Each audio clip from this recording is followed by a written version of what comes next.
आई-वडील आई-वडील जबाबदारी त्यांच्या मुलाच्या भविष्याचं वाटोळं करण्यासाठी 20-25 वर्ष मुलांना शिकवलं, त्याच्यासाठी लागणारी फी, त्यांनी केलेली मेहनत, त्याच्या मागे असणारी तुमची आई-वडिलांची मेहनत, 25 वर्षापासून त्यांच्या शिक्षणासाठी तुम्ही केलेली मेहनत, कमवलेला पैसा, लावलेला खर्च, त्यांच्या शाळा, कॉलेज, क्लासेस, फीज, ड्रेस, कपडे, वह्या, लत्ता. याच्यानंतर तुमच्या मुलांना काय भेटणार आहे? जेव्हा नोकरी लागणार आहे किंवा कुठं स्पर्धा परीक्षा होणार आहे, तेव्हा त्या स्पर्धा परीक्षांचे पेपर किंवा कोणतेही पेपर हे आधीच फुटलेले असतात. ज्या लोकांनी मेहनत केलेली नाही, ज्यांच्याकडे पैसे आहेत, त्यांनी 25 वर्ष पैसे न खर्च करता आपल्या मुलांसाठी पेपर विकत घेतल्यानंतर तुमच्या मुलाला तुम्ही केलेली मेहनत, तुमच्या मुलांची मेहनत याचा काही लाभ मिळणार आहे का? काहीच नाही मिळणार.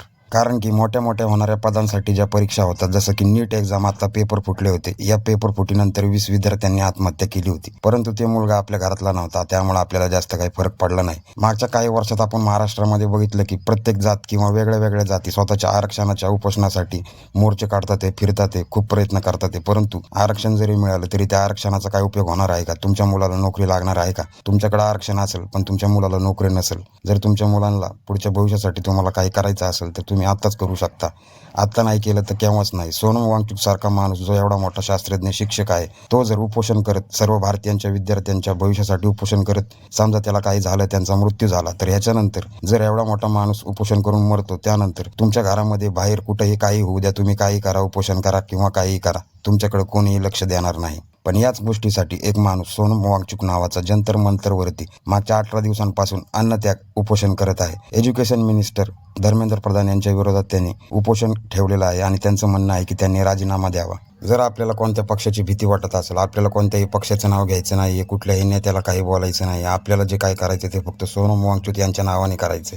सोनम वांगचुक हे सर्व करत आहेत भारतामधील सर्व विद्यार्थ्यांसाठी, त्यांच्या भविष्यासाठी होणाऱ्या पेपरफुटीच्या विरोधात त्यांचं हे उपोषण सुरू आहे. ना कोणत्या जातीसाठी, ना कोणत्या धर्मासाठी, ना ते कोणत्या पक्षाचे आहेत. आपल्याला एकच काम करायचं, घरी बसल्या आपण एवढं तरी करू शकतो आपल्या मुलाच्या भविष्यासाठी. आपल्या व्हॉट्सअपवरती, फेसबुकवरती कुठंतरी सोनम वांगचुक यांना आपण सपोर्ट करतो, वी सपोर्ट सोनम वांगचुक, एवढं तरी करू शकतो. सोनम वांगचुक हे स्वतःच्या मुलांसाठी करत नाहीयेत, हे भारतातील सर्व विद्यार्थ्यांसाठी करत आहेत. आपल्याला जर CGP पार्टी किंवा कॉक्रोच जनता पार्टी या सर्व गोष्टीमुळे इगो येत असेल तर त्या पार्टीचा विषय लांब ठेवा. फक्त आपल्या फेसबुकवर किंवा कुठल्याही सोशल मीडिया प्लॅटफॉर्मवर तुम्ही फक्त त्याचा एक फोटो लावून वी सपोर्ट सोनम वांगचुक एवढं तरी करू शकतो. 20 तारखेला ते लॉंग मार्च काढणार आहेत, जंतर मंतरवर विधान भवनापर्यंत.